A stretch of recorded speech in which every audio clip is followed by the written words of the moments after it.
With many of the MNCs exploring opportunities abroad, it's very much essential that they keep abreast of the developments happening in the international markets. Customers look at banks for getting lots of inputs on updates in the international finance, and it's here that banks will be able to upscale their knowledge power within the team and help the customers increase their business potential and achieve the results and move in the right direction. As an experienced banker, I would like to pitch in and help your team to gain understanding of the latest developments and also help your team in building up the relationship management with the customers. There are many areas where we can target.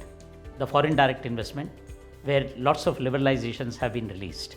The overseas investment rules completely revamped.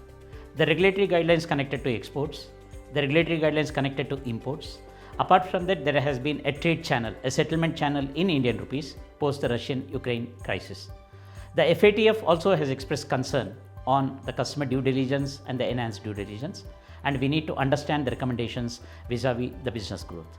I would like to conduct workshops and seminars for your team, customized to their requirements, so that they'll be able to create awareness amongst the customers on the various developments happening in the area of international finance. Feel free to reach out to me, and we shall take the discussions forward.